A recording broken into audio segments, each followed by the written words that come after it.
Assalamualaikum warahmatullahi wabarakatuh. Alhamdulillahirabbil alamin. Hamdan katsiran thayyiban mubarakan fi. Wassalatu wassalamu ala asrafil anbiya'i wal mursalin wa ala alihi wa ashabihi wa man tabi'ahum bi ihsani ila yaumiddin. Bapak-bapak, ibu-ibu, sidang subuh rahimakumullah. Senantiasa kita kembali bersyukur kepada Allah Subhanahu wa taala karena begitu banyaknya limpahan rahmat dan karunia-Nya kepada kita semua, sehingga kita dapat menjalankan hidup dan kehidupan ini sesuai dengan perintah Allah Subhanahu wa taala, yang mana kita disuruh beribadah kepada Allah Subhanahu wa taala, yang telah pagi ini kita beribadah, yaitu sholat subuh berjamaah.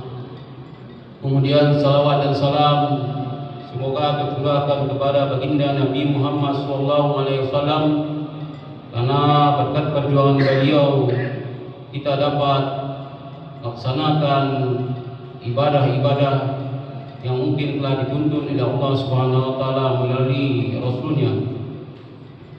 Bapak-bapak, ibu-ibu, sidang subuh jamaah rahimakumullah. Pada pagi ini judul kutum yang saya bawakan pagi ini adalah pentingnya mengetahui keutamaan ibadah. Kita tahu ibadah bukan hanya sekedar rutinitas, akan tetapi ibadah adalah perjalanan spiritual mendekatkan diri kepada Allah Subhanahu wa taala. Ketika kita mengetahui dan memahami faedah-faedah atau keutamaan daripada ibadah itu, akan memberikan kita semangat dan ketekunan dalam menjaga ibadah tersebut, sehingga apa yang Allah berikan atau Allah Rasul berikan kepada kita terlaksana hendaknya. Kemudian keutamaan daripada ibadah itu mempunyai dampak begitu besar bagi diri kita, terutama dampak kepada ukhrawi dan duniawi, di mana ibadah akan memberikan ketenangan jiwa, kedamaian hati, dan kekuatan mental dalam menjalani cobaan hidup ini. Kemudian keberkahan hidup juga akan didapatkan, terutama keberkahan rezeki dan keharmonisan dalam hubungan sosial. Itulah faedah daripada keutamaan ibadah. Di samping itu, dengan mengetahui keutamaan ibadah, kita akan merasakan bagaimana ketulusan beribadah dan keikhlasan beribadah yang merupakan kunci utama diterimanya oleh Allah Subhanahu wa taala ibadah kita, sehingga perjalanan ibadah kita bisa sampai kepada Allah Subhanahu wa taala, sehingga kita bisa menjauhi yang namanya sifat riya atau sifat sum'ah yang mungkin menjadi penyakit hati, sehingga terhalang ibadah kita kepada Allah Subhanahu wa taala untuk diterima oleh Allah Subhanahu wa taala. Bapak-bapak, ibu-ibu, sedang jemaah subuh rahimakumullah. Yang pertama ibadah yaitu zikir kepada Allah SWT dengan kalimat la ilaha illallah. Ini merupakan inti utama daripada keimanan seseorang. Kalimat ini merupakan kalimat yang paling afdal di antara zikir-zikir yang Allah sampaikan melalui Rasulnya. Sebagaimana hadis Nabi mengatakan afdalu zikri la ilaha illallah.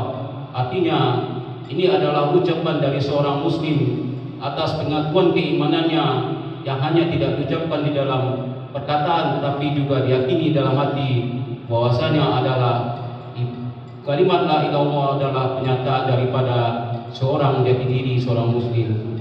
Kemudian di dalam hadis Nabi juga mengatakan, barang siapa yang akhir kalimatnya mengucapkan kalimat la ilaha illallah akan dijamin masuk surga. Intinya bahwasanya di dalam setiap momen kehidupan kita harus dilalui dengan kalimat la ilaha illallah, karena kalimat tersebut akan menjadi akhir daripada kalimat yang membuat kita akan dijanjikan oleh Allah masuk surganya. Kemudian ibadah yang kedua yaitu sholat. Kita tahu sholat adalah ibadah setelah syahadatain, ibadah daripada rukun Islam, di mana ibadah ini merupakan kunci utama atau fondasi utama atau tiang agama yang merupakan yang akan dihisab pertama oleh Allah Subhanahu wa taala, di mana ibadah ini merupakan berisi rangkaian zikir dan pergerakan yang dimana Allah Subhanahu wa taala memberikan petunjuk kepada kita bahwasanya ibadah ini adalah ibadah yang penuh dengan doa, petunjuk dan pengabdian kita kepada Allah Subhanahu wa taala, sehingga ibadah ini merupakan ibadah yang cukup penting dan sangat penting bagi kita setelah kita pengakuan daripada syahadatain. Kemudian ibadah yang ketiga adalah ibadah zakat.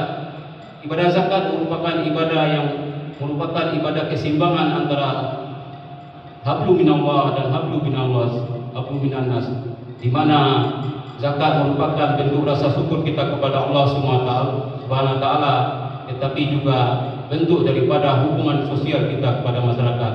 Karena di dalam zakat disampaikan bahwasanya manusia akan diberikan sebagian dari harta kita, yaitu 2,5% dari harta kita berikan kepada orang lain agar keseimbangan hidup di dunia ini, agar kesejahteraan hidup di dunia ini berjalan dengan baik. Tidak hanya harta bertumpuk pada orang yang kaya, tapi harta ini juga terdistribusi kepada orang-orang yang membutuhkannya, sehingga terjadilah keadilan dalam kehidupan ini. Kemudian ibadah ketiga, ibadah keempat yaitu puasa. Puasa di mana ibadah ini melatih kita kesabaran, melatih kedisiplinan, di mana dari terbit fajar sampai terbenam matahari kita diminta kesabaran kita untuk menjalankan semua syariat-syariat di dalam ibadah puasa, sehingga kita ibadah puasa itu ibadah yang bersifat diri kita dengan Allah Subhanahu wa taala. Kita tidak ada yang tahu bahwa kita berpuasa atau tidaknya, karena kitalah yang tahu bahwasanya puasa itu adalah bagian daripada perisai meredam keridhaan Allah Subhanahu wa taala, sehingga puasa memberikan kita tuntunan kesabaran, tuntunan kepada kita untuk betul-betul jujur terhadap diri sendiri, betul-betul memberikan perhatian kepada patuhan kita kepada Allah Subhanahu wa taala, karena hanya kita yang tahu berpuasa atau tidaknya. Kita bisa menipu orang lain, tapi Allah Subhanahu wa taala Maha melihat. Kemudian ibadah terakhir adalah ibadah haji. Ibadah haji merupakan ibadah yang penuh dengan kekuatan fisik dan materi yang banyak, karena menuntut sesuatu yang lebih baik daripada diri kita.